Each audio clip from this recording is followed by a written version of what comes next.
एक सीता माता थी ना, पूरी लंका दहन हो गया था ना। यहाँ तो हमारे 28 थे के 26 थे, उनकी सिंदूर की बात है। वहाँ तो एक केवल माता सीता थी, यहाँ तो 28 सीता माताओं के सुहाग की बात थी। तो क्या नहीं उजड़ेगा पाकिस्तान का। भारतीय सेना इतना अपना पराक्रम दिखा चुकी है कि ट्रंप को बीच में कूदना पड़ा। ये डोनाल्ड ट्रंप जो है, इसने अपनी पंक्ति दिखा दी। देखो सेना के अधिकारी ऑफिशियल बोल रहे हैं, ये पूरा भारत बोल रहा है इस समय, याचना नहीं अब रण होगा, जीवन जय या मरण होगा। जश्न नहीं मनाया जा रहा है। पत्रकार महोदय, वो अपनी जनता को चूतिया बना रही है, वो पाकिस्तान को चूतिया बनाया जा रहा है। जश्न वश्न कुछ नहीं मनाया जा रहा। पाकिस्तान वालों को नहीं पता इतने बड़े बड़े गड्ढे हुए हैं जो इनके एयरबेसेस में। मुझे लगता है $1.5 बिलियन इनको लोन मिला है IMF से, उससे ज़्यादा तो एक रात में हमारी सेना ने गड्ढे करके उनसे ज़्यादा नुकसान कर दिया। वो भटके नहीं भड़वे लोग हैं, उनके बारे में मैं कह देता हूँ, उन्हें यह नहीं पता है कि भैया फॉरेन पॉलिसी क्या होती है, ऑपरेशन सिंदूर क्या है। क्योंकि युद्ध का ऐलान तो सरकार ने ऑफिशियली नहीं किया। कभी किसी एक सरकार का ऑफिशियल ट्वीट दिखा दो मुझे, सेना का ट्वीट दिखा दो कि भैया ऑफिशियल युद्ध छिड़ गया हो। भारत और पाकिस्तान के बीच युद्ध विराम तो हो गया, लेकिन ऑपरेशन सिंदूर अब भी जारी है। नमस्कार, मैं ओमशील और आप देख रहे हैं खबर इंडिया। युद्ध विराम या यूं कहें संघर्ष विराम तो हो गया, लेकिन देश में एक विवाद उठ गया है और वो विवाद ट्रंप के ट्वीट से उठा है। और भारत में ये सवाल उठाए जा रहे हैं कि आखिर भारत के अंगने में ट्रंप का क्या काम है। बहरहाल दोनों देशों में सीज फायर को लेकर समझौता भी हो गया। अब लोग क्या कह रहे हैं वो भी हम जानेंगे। मेरे दो पुराने साथी भी चलते चलते मिल गए हैं। रामेश्वर जी, मैं पहले जानना चाहूँगा आपसे, आपका तो पहले बहुत बहुत स्वागत है खबर इंडिया पर। धन्यवाद। रामेश्वर जी, जिस तरीके से सीज फायर के को लेकर समझौता हुआ दोनों देशों में, कैसे देखते हैं आप इसको? देखिए, मैं तो सेना के साथ खड़ा हूँ और सेना को सुबह से कॉल कर रहे थे पाकिस्तान के DGMO, और शाम को जाके उन्होंने फ़ोन उठाया और जवाब दिया। और उसमें भी सेना ने कल अपना पुरुषार्थ दिखाया शिव तांडव से। प्रेस ब्रीफ जब शुरू हुआ, प्रेस वार्ता, तो उन्होंने शिव तांडव सुनाया। और आज की प्रेस मीट में उन्होंने क्या कहा, शुरुआत करी रामधारी दिनकर जी की कविता से, याचना नहीं अब रण होगा, जीवन जय या मरण होगा। देखो सेना के अधिकारी ऑफिशियल बोल रहे हैं, ये पूरा भारत बोल रहा है इस समय, याचना नहीं अब रण होगा, जीवन जय या मरण होगा। और अंत में क्या कहते हैं, भगवान श्री राम को याद करते हुए रामचरितमानस में से, भय बिनु होए ना प्रीति। भय बिनु होए ना प्रीति का मतलब समझ रहे आप कि पाकिस्तान को जब तक हम भय नहीं दिखलाएंगे तब तक वो शांति वार्ता से मान ही नहीं सकता। तो कितना भय दिखाया होगा। आपको पता है नूर खान बेस पे जब हमला किया, भारतीय सेना ने उनका बेस उड़ाया, वहाँ पे आसिम मुनीर छुपा हुआ था। भारतीय सेना इतना अपना पराक्रम दिखा चुकी है कि ट्रंप को बीच में कूदना पड़ा। ये डोनाल्ड ट्रंप जो है, इसने अपनी पंक्ति दिखा दी। मैं वो बोलना नहीं चाहता, वो शब्द दूसरा हो जाएगा। और हम लोग अपनी शर्तों पे इस शांति को स्वीकार करके बैठे हैं। उस पर भी हमने कहा है कि आज आतंकवाद का कोई भी स्वरूप युद्ध माना जाएगा। समझ रहे हो ना, कोई भी आतंकी घटना वार मानी जाएगी। रामेश्वर जी, कुछ भटके हुए लोग ऐसे भी हैं अभी जो देश में, जो कि इनका साफ तौर पर कहना है कि भारत ने घुटने टेका है और एक बार फिर से भारत ने मौका छोड़ा। जिस तरीके से 71 में मौका छोड़ा गया था और वाजपेयी जी द्वारा फिर बाद में छोड़ा गया, तो वही नरेंद्र मोदी से भी वही बड़ी गलती हुई है। वो भटके नहीं भड़वे लोग हैं, उनके बारे में मैं कह देता हूँ, उन्हें यह नहीं पता है कि भैया फॉरेन पॉलिसी क्या होती है, ऑपरेशन सिंदूर क्या है। क्योंकि युद्ध का ऐलान तो सरकार ने ऑफिशियली नहीं किया। कभी किसी एक सरकार का ऑफिशियल ट्वीट दिखा दो मुझे, सेना का ट्वीट दिखा दो कि भैया ऑफिशियल युद्ध छिड़ गया हो, तब तो ये बात मैं आपकी मानूंगा। अभी हमने सिर्फ ऑपरेशन सिंदूर किया है, उसके तहत हमने उनके 11 एयर बेस उड़ा दिए हैं और अपना उनके जितने भी एंटी डिफेंस सिस्टम था वो सब उड़ा दिया है। उसके अलावा हमने उनके 9 आतंकी ठिकाने उड़ा दिए जब मसूद अजहर के परिवार के 14 लोग मारे गए हैं। और एक बात बताया तो मोदी जी ने कल स्पष्ट कह दिया है कि अब की बार हम कील का अपना गोली का बदला गोले से लेंगे। अब समझ लो, उनको अगर उन्होंने गोली चलाई तो सीधा मिसाइल गिरेगी उनके ऊपर जाके। मैं आपके पास आऊँगा, आप रहिएगा हमारे साथ। पहले तो मैं आपसे सीज फायर को लेकर रिएक्शन जानना चाहूँगा। क्या आप इसे सही मानते हैं या फिर इसमें कुछ गड़बड़ लग रहा है? पहले तो मैं आपसे एक चीज़ बोलता हूँ, ये सीज फायर नहीं है। क्या एक चीज़ मुझे लाइन बता दीजिए जहाँ पे हमारे जितने भी आर्मी के स्पोक पर्सन थे उन्होंने सीज फायर शब्द का इस्तेमाल किया हो। उन्होंने कहा रिटेलिएशन को होल्ड किया जा रहा है। एक प्रॉपर उसको टिकटर्न। और सेना ने ये भी क्लियर किया कि ऑपरेशन सिंदूर जारी है, लेकिन ट्रंप का जो विवाद पूरा उठ रहा है ट्रंप के ट्वीट से कि भारत और पाकिस्तान के से पहले घोषणा कर देते हैं, ऐलान कर देते हैं ट्रंप कि इन लोग दोनों के बीच में समझौता हो गया है। मैं आपको थोड़ा सा, आपका सवाल मैंने सुन लिया और आपके दर्शकों को भी ना कुछ चीज़ें जाननी पड़ेगी। रामेश्वर जी ने पूरा एक विस्तृत जानकारी दे दी कि किस तरह से क्या क्या हुआ है 11 एयर बेसिस, उसके बाद इफेक्ट क्या है। आज ट्रंप को क्यों कूदना पड़ा? क्या उनको हमारी चिंता है, या उनको पाकिस्तान की चिंता है, या उनको एशिया की चिंता है? इसमें ये प्रश्न तो उठता है कि वो क्यों बीच में इंटरमेड किया और खुद से ट्वीट कर रहे हैं कि भाई इनसे बात हो गई है। ठीक है, बात भी हुई होगी, मगर क्या भारत ने बिना किसी शर्तों के उनकी बात मानी होगी? अगर ऑपरेशन को होल्ड किया है, सीज फायर नहीं कहूँगा, होल्ड किया है, तो कुछ तो टर्म्स एंड कंडीशन भारत ने भी रखे होंगे। यहाँ सबसे बड़ी समझने की, भारत के बीच में ये मध्यस्थता की जो कोशिश है ना, ये अमेरिका ने अपनी साख बचाने के लिए की है। अमेरिका की साख कैसे कि आज जो लास्ट जो सरगोदा में जो कराना हिल के पास जो लास्ट जो एयरबेस को उड़ाया गया है ना, वहाँ पे वो समझो सबसे बड़ा एक जो है ना, एक जिसको बोलते हैं ना सीधे बिलो द बेल्ट उनको लगा है डायरेक्ट नूरजहान और सरगोदा में। वहाँ क्या है, जो न्यूक्लियर एसेट्स हैं वो टारगेट किए गए हैं और वहीं से वो है सबसे चिंता की घड़ी उनकी शुरू हुई कि अमेरिका उनको विश्वास दिलाता रहा कि आपके न्यूक्लियर एसेट्स की जिम्मेदारी मेरी है, मैं उनको शील्ड कर रहा हूँ, मेरा डिफेंस सिस्टम सब कुछ है, बढ़िया है, ए क्लास है, वर्ल्ड क्लास है। जब उसको भी ध्वस्त कर दिया तो अमेरिका आया कि मेरा F-16 खत्म, उसकी क्रेडिबिलिटी खत्म, वर्ल्ड में वो बदनाम हो गया है, तो मुझे किसी तरीके से रोकना है। जी जाहिल लोग तो मेरी टोटली मेरा बिजनेस, डिफेंस बिजनेस खत्म कर देंगे। तो पहले सुनिए इस चीज़ को, ये आधी अधूरी जानकारी नहीं, कई लोगों को इस चीज़ का नहीं पता। अब अगर ये चीज़ हुई है बीच में, आने वाले सर में जो टर्म्स एंड कंडीशन अगर सेट हुई होगी, अगर हमारे भारतीय पीओके वापस का सपना देख रहे थे, वो भी पूरा होगा। इससे बढ़कर कई ऐसी चीज़ें जो 70-75 सालों से लटकी थी ना, शायद उसके ऊपर भी बात होगी, लेकिन पहले बात तब होगी जब पीओके वापस हैंडओवर किया जाएगा। ट्रंप क्रेडिट लेने के लिए इतना उतारू क्यों हो जाते हैं? सबसे बड़ा सवाल ये है, क्योंकि जिस तरीके से ना ही भारत ऐलान करता है ना ही पाकिस्तान ऐलान करता है, सबसे पहले ट्रंप का ट्वीट आता है और उसके बाद भारत सामने आता है और फिर वो सीज फायर का बात कहा जाता है। देखिए, ट्रंप का वो था, वो इमीडिएटली एक रिस्पॉन्ड किया उन्होंने पाकिस्तान को। पाकिस्तान रोने लगा उनके सामने कि ये तो हमारे घर में आकर घुसकर हमारे जो एयर बेसिस हैं उसको उड़ा रहा है, हमारे न्यूक्लियर जो बेसिस हैं उनको उड़ाने पे आ गया और इवन उसको स्ट्राइक कर दी उन्होंने। इनका आसिम मुनीर जो है 3 दिन तो वो बंकर में छुपा रहा, ये आज न्यूज़ सामने आ रही है। तो ये डर का माहौल था, उसको देखते हुए और जो रेडिएशन वहाँ पे फैलने का शुरुआत हो चुकी थी, उसको रोकने के लिए, उसको थामने के लिए उन्होंने सीज फायर के लिए आगे जो प्रस्ताव जो है भारत के सामने रखा और भारत ने भी उसको एज ए अपनी कंडीशन के ऊपर माना है, ऐसे नहीं। और ये होल्ड नहीं है, सेना अभी भी कह रही है कि ये ऑपरेशन सिंदूर जो है ये कंटिन्यू होगा आगे। मैं आतंकिस्तान पर आना चाहूँगा। आतंकिस्तान यानी पाकिस्तान के इतने जवान मारे गए, 100 से ज़्यादा जवान मारे गए, लेकिन पाकिस्तान में फिर भी जश्न मनाया जा रहा है। इसको कैसे देखते हैं आप? जश्न नहीं मनाया जा रहा है पत्रकार महोदय, वो अपनी जनता को चूतिया बना रही है। वो पाकिस्तान को चूतिया बनाया जा रहा है, जश्न वश्न कुछ नहीं मनाया जा रहा। पाकिस्तान वालों को नहीं पता इतने बड़े बड़े गड्ढे हुए हैं जो इनके एयर बेसिस में। मुझे लगता है $1-1.5 बिलियन इनको लोन मिला है IMF से, उससे ज़्यादा तो एक रात में हमारी सेना ने गड्ढे करके उनसे ज़्यादा नुकसान कर दिया, तो वो पैसे का कुछ काम आया नहीं। ये जो आसिम मुनीर था वो मैंने सुना नहीं बंकर में बैठा हुआ था जब नूरजहां पर अटैक हो रहा था। तो ये सब अपनी जनता को चूरन दे रही है। और अगर उनकी जनता वाकई में क्या समझ रही है आपको देखना है तो आप सोशल मीडिया खोल के देख लो।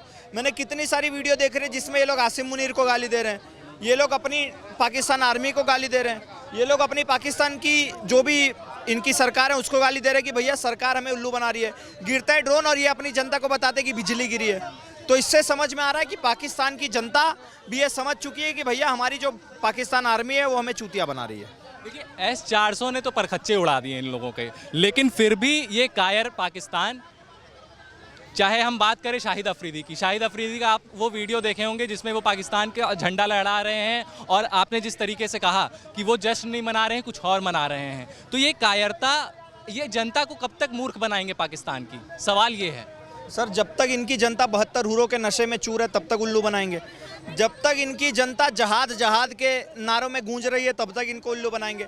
जब तक इनकी जनता अपनी संविधान को, अपनी जो इंस्टीट्यूशन है उसको महत्व देने का छोड़ के कुरान को सिर्फ कुरान करते रहेगी तब तक इनको मूर्ख बनाएंगे। इनकी जनता को समझना पड़ेगा कि भैया जितना कुरान मेरे लिए ज़रूरी है उतना ही मेरे लिए शिक्षा भी ज़रूरी है, उतना ही मेरे लिए संविधान भी ज़रूरी है, उतना ही मेरे लिए कंप्यूटर भी ज़रूरी है, उतना ही मेरे लिए टेक्नोलॉजी भी ज़रूरी है। तब जाके वहाँ की जनता सुरक्षित हो पाएगी, तब जाके वहाँ की जनता शिक्षित हो पाएगी, तब जाके इनको समझ में आएगा कि भैया अभी तक हमारी सरकारों ने, हमारी फ़ौज ने, हमारी जो भी वहाँ पे इनका सिस्टम चल रहा है वो सब ने मिलके हमें चूतिया बनाया है। आपके पास आऊँगा मैं, रहिएगा हमारे साथ।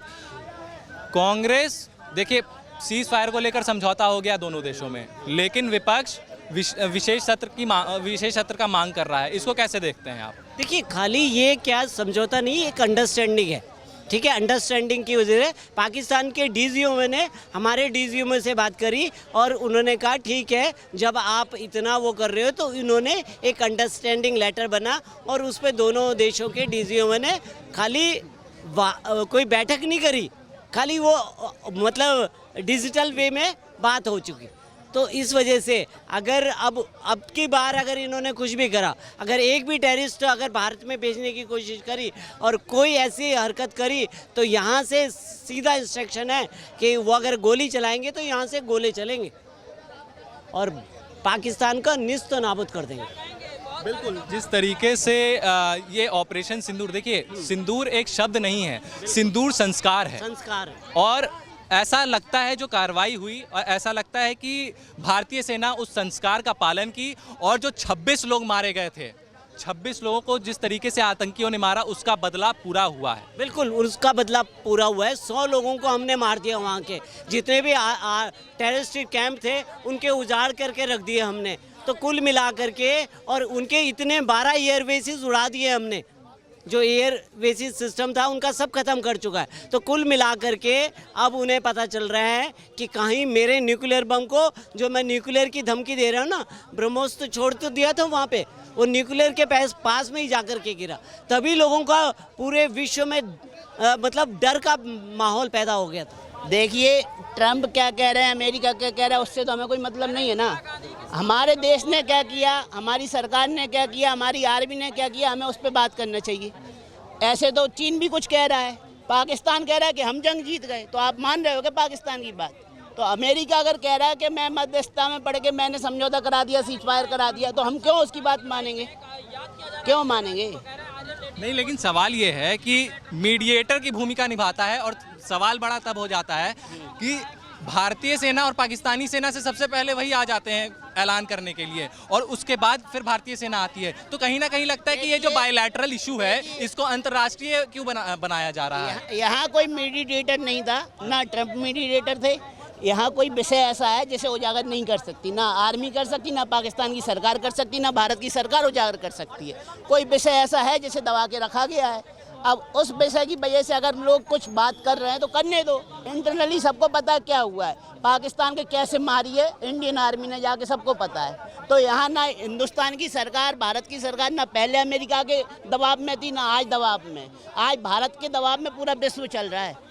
देखिए, भारत के कुछ भूले भटके लोग ऐसे भी हैं जो कि कह रहे हैं कि जो भारतीय सेना कार्रवाई की, अगर वो चाहती तो पीओके कब्जा कर सकती थी, और जो चीन का अरबों करोड़ रुपए लगा हुआ है पीओके में, जो कॉरिडोर बनाया जा रहा है, उसको निस्तनाबूद कर सकती थी। रामायण का युद्ध, जब राम और रावण का युद्ध हुआ कितने दिन चला? एक दिन में रावण का अंत हो गया? हुआ नहीं हुआ। महाभारत का युद्ध हुआ कितने दिन चला? कार्रवाई हुई ना, समझौते भी हुए, सीज फायर भी हुए, फिर भी अगर दुर्योधन नहीं माना तो युद्ध ही हुआ आखिरी। सीज फायर यहाँ भी हो रहा है, लेकिन इसका मतलब ये नहीं है युद्ध समाप्त हो गया है। अभी तो भैया कुंभकर्ण, मेघनाथ जैसे रावणों के जो वंशज थे उनका वध हुआ है। मैन रावण बचा हुआ है। मैन रावण इसलिए बचा हुआ है, मातम कौन मनाएगा? जैसे आतंकवादियों ने हमें छोड़ दिया था, हमारी बहनों को, कि जाओ मोदी को बता देना, गम मना है ना उन्होंने।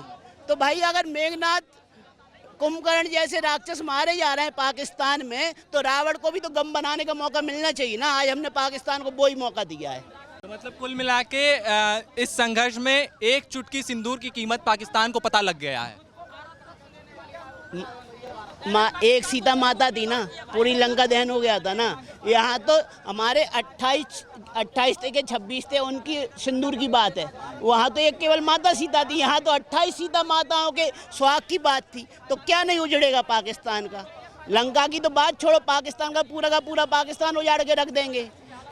मैंने कहा है कि ये तो शुरुआत है, और शुरुआत को आप अंत मत समझो ना। ये समझो कि मोदी सरकार दबाव में आ गई, कि हमारी आर्मी दबाव में आ गई। आज भी पाकिस्तानी रो रहे हैं, बिलबिला रहे हैं, ठीक है। लेकिन पाकिस्तान वाले इतने निष्ठुर आदमी, इतने बेशरम आदमी हैं कि वो आज उत्सव मना रहे हैं। सैकड़ों लाशें, 140 लाशों का हिसाब तो आर्मी ने दे दिया। ये तो एक नंबर में मानोगे आप, ऑन डॉक्यूमेंट। 140 के अलावा भी कितने मरे होंगे उनका हिसाब आपके पास नहीं, ना किसी चैनल के पास होगा। लेकिन आज पाकिस्तान में शोक की लहर होनी चाहिए थी। वहाँ के देखो निकम्मे लोग उत्सव मना रहे हैं, पटाखे फोड़ रहे हैं। इनसे बड़ा बेशरम कोई मिलेगा? तो जिस तरीके से प्रधानमंत्री ने भी कहा था कि आतंकवाद को निस्तनाबूद कर दिया जाएगा, आतंकवाद भारत में नहीं रहेगा, तो जो प्रधानमंत्री बोले वो अपने बात पर अडिग रहे, और इसका उदाहरण पूरे देशवासियों ने देखा। सही कह रहा हूँ मैं? प्रधानमंत्री ने जो बोला ना, वो होके रहेगा, ठीक है। गोली के बदले गोला चलेगा। हाँ, अभी तो केवल आपने ट्रेलर देखा है, पूरी फिल्म बाकी है। बहुत बढ़िया। और फिल्म का जब अंत होगा ना, जब अमेरिका भी देखेगा, और जो बड़ी बड़ी कंट्रियां जिनको कह रहे हो कि इनके दबाव में और उनके दबाव में, वो तालियां बजाती रह जाएंगी छक्कों के जैसी।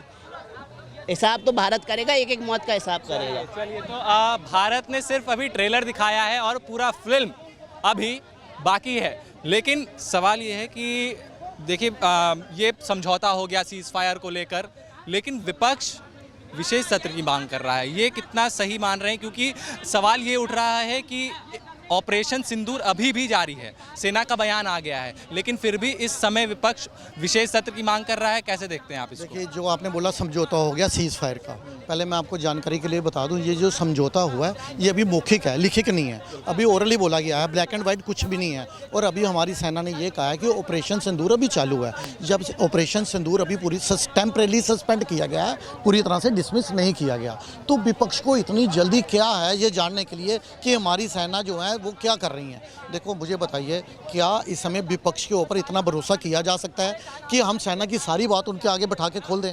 देखो, आपको मालूम है अटल बिहारी वाजपेयी को, जो थे हमारे पीएम, जब वो एलओपी में थे, जब वो विपक्ष में थे, तो इंदिरा गांधी जी ने उन्हें यूएनओ में भेजा था अपनी बात रखने के लिए। रीज़न क्या था कि इंदिरा गांधी जी को मालूम था कि ये व्यक्ति नेशनलिस्ट है, ये भारत की बात को अच्छी तरह से यूएनओ में रिप्रेजेंट रख सकते हैं, इसलिए उनकी क्षमता पे पूरा भरोसा करते हुए इंदिरा गांधी जी ने एक विपक्षी लीडर को भेजा। और आज के जो विपक्षी लीडर हैं हमारे राहुल गांधी, एलओपी अध्यक्ष, क्या नरेंद्र मोदी जी इनके ऊपर इतना भरोसा जताएंगे कि इनको बाहर भेज दें कि आप भारत की बात रखिए? जो व्यक्ति जब भी भारत के बाहर गया, भारत विरोधी बयान दिए, भारत का उसने दुष्प्रचार किया, जो एंटी नेशन ताकतों के साथ जिसकी वीडियो वायरल हुई, जब भी उसके बाहर गया वो एंटी नेशन ताकतों से ही मिला। क्या उसके ऊपर ऐसा भरोसा किया जा सकता है कि एक व्यक्ति जो है, जो प्रो पाकिस्तानी हो, उसको बिठाकर सारा यानी कि एजेंडा अपना क्लियर किया जाए? 1 मिनट रोकूंगा मैम, सिर्फ 1 मिनट रोकूंगा। सर, आप ये मानते हैं या नहीं? चलिए ठीक है, विपक्ष लाख गलत है, राहुल गांधी लाख गलत है, कांग्रेस लाख गलत है, लेकिन आप ये मानेंगे कि नहीं कि 1971 के बाद विपक्ष पहली बार एकजुट हुआ है, तो इसकी सराहना होनी चाहिए या नहीं होनी चाहिए? सर, ये एकजुट आप बोल रहे हो, एकजुट हुआ है, ये सामने तो मीडिया के बयान देते हैं कि सारा विपक्ष मोदी जी आपके साथ खड़ा है, और उसके बाद देखते हो इनके अलग अलग नेता कैसे बयान देते हैं। सिद्धारमैया कहते हैं वार जो है वो नहीं होनी चाहिए, और वो जो रॉबर्ट वाड्रा जो इनके कांग्रेस ने खंडन किया बॉस इसका। कांग्रेस ने तो पहले ये भी ट्वीट किया था मोदी जी का सर जो वो तन से जूता दिखा रहे थे, उसके बाद इनके ट्वीट को रीट्वीट किया वहाँ के फवाद हुसैन चौधरी जो मंत्री थे वहाँ के, उन्होंने कहा, अपने ट्वीट में लिखा उन्होंने, हमने ये तो सुना था गधे के सर से सिंह गायब, यहाँ तो सर गायब है। तो मुझे बताइए, ये तो पाकिस्तान के पोस्टर बॉय बने हुए हैं, इनके ट्वीट को रीट्वीट किया जाता है, इनके बयान को इंडोर्स किया जाता है, इनके बयान को पाकिस्तान जो है वो इस्तेमाल करता है यूएनओ में रखने के लिए, अपनी बात को रखने के लिए। आप ये मत बोलिए कि विपक्ष पूरी तरह से मोदी जी के साथ है। ये मीडिया के अंदर बयान देते हैं और उसके बाद बाहर आकर अपने निजी बयान देने के लिए उनको स्वतंत्रता दी जाती है, फिर बाद में कहते हैं वो उनका निजी बयान था। निजी बयान किसी एक व्यक्ति का हो सकता है, इतने सारे जब बड़े बड़े नेता जो एक्स सीएम जब इस तरह का देखो 1971 का जब उन्होंने युद्ध, देखो अगर आप कहते हो कि इंदिरा गांधी जी ने बांग्लादेश के 2 टुकड़े करवा दिए, मैं कहता हूँ 100 टुकड़े करवा दो, भारत को क्या फ़ायदा मिला इसका? जब उनके 93 सोल्जर्स ने सरेंडर किया होता यहाँ पे और हमने 3 साल उनको बिठाकर उनके सोल्जर्स को बिरयानी खिलाई यहाँ पे, उस समय जब समझौता हुआ तो हमने अपने 55 सोल्जर्स को रिहा क्यों नहीं करवाया? पीओके वापस लेने की क्यों नहीं सोची उस समय इंदिरा गांधी?